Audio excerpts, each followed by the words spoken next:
Sir வணக்கம் sir. வணக்கம் வணக்கம். சார் ஓபிஎஸ் அவர்கள் விருப்பப்பட்டா பிரதமரோட சந்திக்க ஏற்பாடு செய்ய தயார் அப்படின்னு தமிழக பாஜக தலைவர் நைனா நாகேந்திரன் சொல்லியிருக்காரு சார். இந்த கருத்தை எப்படி சார் பாக்குறீங்க? சார் இது ஒரு இது இது ஏற்கனவே அண்ணன் பாரதிய ஜனதா கட்சியினுடைய மாநில தலைவர் அண்ணன் நைனா நாகேந்திரன் அவர்கள் ஏற்கனவே போன 2 நாளைக்கு முன்னாடியே சொல்லியிருந்தாரு, திரு ஓபிஎஸ் அவர்கள் என்னிடம் தொடர்பு கொண்டிருந்தால் நான் அதுக்கு அப்பாயின்மெண்ட்டுக்கு ஏற்பாடு பண்ணியிருப்பேனே அப்படின்னு சொல்லி ஒரு செய்தி சொன்னாரு. அதுக்கு நான் யதார்த்தமான விளக்கம், அண்ணன் ஓபிஎஸ் அவர்கள் எழுத்துப்பூர்வமாக பிரதமர் தமிழகம் வரும் இந்திய பிரதமரிடம் அப்பாயின்மெண்ட் கேட்ட விஷயம் அவர் எழுதிய கடிதமே வெளியிடப்பட்டு 2 நாட்களாக அது விவாத பொருளாக ஆனது. ஏன் ஒரு முன்னாள் முதலமைச்சராக இருந்தவர், ஒரு கட்சியுடைய தலைவராக இருக்கக்கூடியவர் இவ்வளவு பணிவான வார்த்தைகளால் ஒரு அப்பாயின்மெண்ட்டுக்கு கடிதம் எழுதலாமாங்கிற பொருள்பட விவாதிக்கப்பட்டது செய்தி. எனவே 2 தினங்களாக விவாதிக்கப்பட்ட செய்தி எப்படி அண்ணன் நைனா நாகேந்திரனுக்கு தெரியாமல் போனது என்பது ஒரு புரியாத புதிராக இருக்கிறது. சரிங்களா? எனவே இது எல்லாரும் அதற்கு பிறகும் சந்திப்பதற்கு வாய்ப்பு மறுக்கப்பட்டது. அதன் தொடர்ச்சியாகத்தான் நேற்றைய தினம் நாங்கள் எங்களுடைய கோர் கமிட்டி கூடி தொடர்ந்து இது போன்ற அவமானங்களை தாங்க வேண்டிய அவசியம் இல்லை. எனவே சுயமரியாதையை காப்பாற்றக்கூடிய வகையில் நாம் தேசிய ஜனநாயக கூட்டணியிலிருந்து வெளியேறிவிடலாம் என்று முடிவெடுத்து அதை எங்கள் கழகத்தின் அரசியல் ஆலோசகர் அண்ணன் பண்ருட்டியார் அவர்கள் மிக தெளிவாக அறிவித்தார்கள். இந்த நிலையில் இன்றைக்கு என்கிட்ட சொன்னா நான் வாங்கி தரேன்னு சொன்னா அது வாதத்துக்கே எடுத்துட்டா கூட இந்திய பிரதமருக்கு அண்ணன் ஓபிஎஸ் அண்ணன் அவர்களுக்கு முன்ன பின்ன அறிமுகமே இங்க தெரியாதா? இந்திய பிரதமர் திரு நரேந்திர மோடி அவர்களுக்கு திரு ஓ பன்னீர்செல்வம் தமிழ்நாட்டினுடைய முன்னாள் முதலமைச்சர்னா யாருன்னு அடையாளம் தெரியாதா? ஒரு கடிதம் எழுதி அப்பாயின்மெண்ட் கேட்டு கொடுக்காத பட்சத்துல இன்னும் அடுத்த முறை வேணா என்கிட்ட கேட்க சொல்லுங்க, நான் ஏற்பாடு பண்றேன்னா இது ஒரு அண்ணன் ஓபிஎஸ் 50 ஆண்டு காலம் அரசியல் பொது வாழ்க்கைக்கு சொந்தக்காரரான அண்ணன் ஓபிஎஸ் அவர்களை இது மிகவும் தரந்தாழ்ந்து மதிப்பிடுவதாக அர்த்தமாகாதா? தரந்தாழ்ந்து பேசுவதாக அர்த்தமாகாதா? ஒரு நியாயமான வார்த்தை சார். ஒருவேளை வர 26ஆம் தேதி பிரதமரா ஓபிஎஸ் அவர்களை அழைத்தால் ஓபிஎஸ் போய் சந்திக்க வாய்ப்பு இருக்கா சார்? நிச்சயமாக நேற்று எடுக்கப்பட்ட முடிவு அறுதிட்டு உறுதியாக எடுக்கப்பட்ட முடிவு. இனிமேல் தேசிய ஜனநாயக கூட்டத்தில் நம்ம எந்த சூழலிலும் நம்ம இணையக்கூடாது.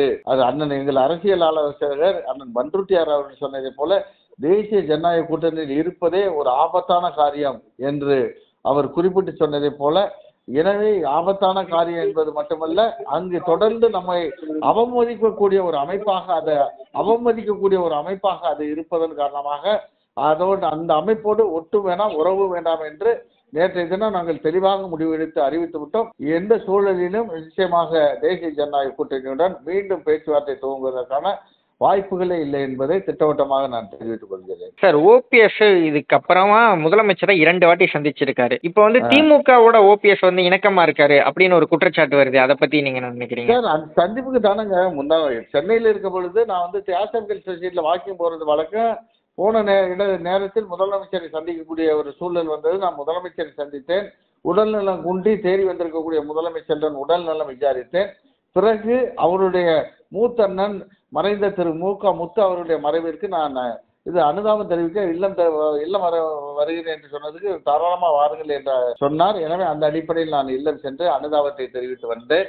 அதற்கு முக்கிய காரணம், என்னுடைய மனைவி இறந்த பொழுது மாண்பு முதல்வர் பட்ஜெட் கூட்டத்தொடர் இருந்த நேரத்திலும் ஆஸ்பத்திரிக்கே ஓடோடி என்னை கட்டி அணைத்து என் கண்ணீரை துடைத்து எனக்கு ஆறுதல் சொன்னது மட்டுமல்ல, இறுதி அஞ்சலி நிகழ்ச்சிக்கு அமைச்சர்கள்லாம் அனுப்பி நேரடியாக அஞ்சலி செலுத்த செய்தார்.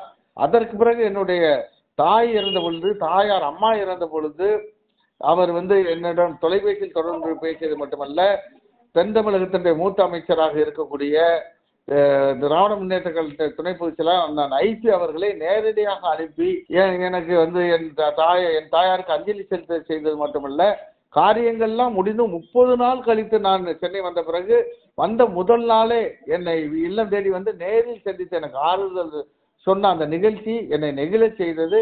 அதன் அடிப்படையில் reciprocal gesture I had gone to the house of honorable chief minister to condole his elder brother's death ன்னு சொல்லி மிக தெளிவாக அனுதாபம் தெரிவிப்பதற்காகத்தான் நாங்கள் சென்றேன் என்று மிக தெளிவாக அண்ணன் குறிப்பிட்டு இருக்கிறார். எனவே நாங்க என்டிஏ கூட்டணி இதுதான். எனவே அதே நேரத்தில் திரு இபிஎஸ் அவர்கள் என் தாயார் இறந்ததற்கு அவரோ அவரை சார்ந்தவர்களோ ஒரு தொலைபேசியில் கூட என்னிடம் தொடர்பு கொண்டு ஒரு அனுதாபம் தெரிவிக்கவில்லை, துக்கம் விசாரிக்கவில்லை.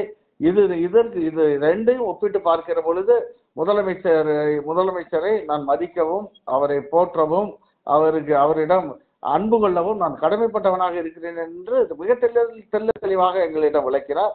அதுதான் தமிழகத்தினுடைய கலாச்சாரம். பேருங்க அண்ணா சொன்னது போல மாற்றான் தோட்டத்து மல்லிகைக்கு மனம் உண்டு என்பதை போல அந்த அரசியல் பொலிட்டிக்கல் சிவிலைசேஷன் என்று பேருங்க அண்ணா சொல்வார். அந்த அரசியல் நாகரிகத்தை அண்ணன் ஓபிஎஸ் அவர்கள் முதல்வர் கடைபிடித்ததை இன்றைக்கு அண்ணன் ஓபிஎஸ் அவர்கள் கடைபிடித்திருக்கிறார்கள். சார், இப்போ தாவேக்காவோட கூட்டணி சேர்றதோ இல்ல வேறு கட்சி துவங்குவது குறித்தோ ஓபிஎஸ் அவர்கள் தொண்டர்கிட்ட ஏதாவது பேசிட்டு இருக்காரா சார்? சார், வேறு கட்சி துவங்குற பேச்சுக்கே அல்ல.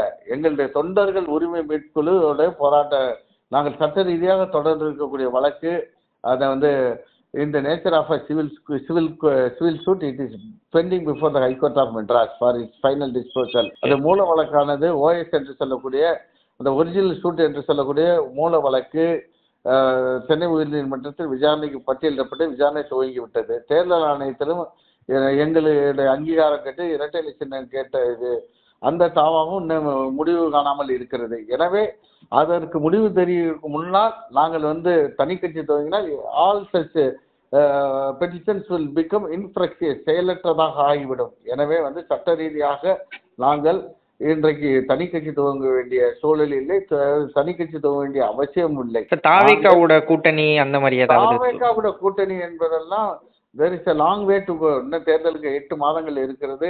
எங்களை பொறுத்தலை எங்களை துச்சமான மதித்த சக்திகளுக்கும் எங்களை அவமானப்படுத்திய சக்திகளுக்கும் தக்க பாடம் புகட்டக்கூடிய வகையிலே நாங்கள் நிச்சயமாக அண்ணன் ஓபிஎஸ் அவர்கள் ஒரு நல்ல முடிவு எடுத்து ஒரு நல்ல கூட்டணியில் தன்னை இணைத்துக் கொள்வார்.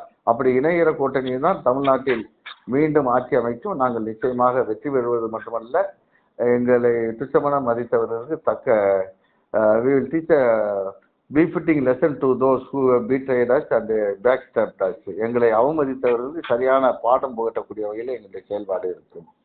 ஓகே சார், நன்றி சார், உங்க நேரத்தை கொடுத்து உங்களுடைய கருத்துக்களை பகிர்ந்தமைக்கு. மிக்க நன்றி. வணக்கம். நன்றி சார்.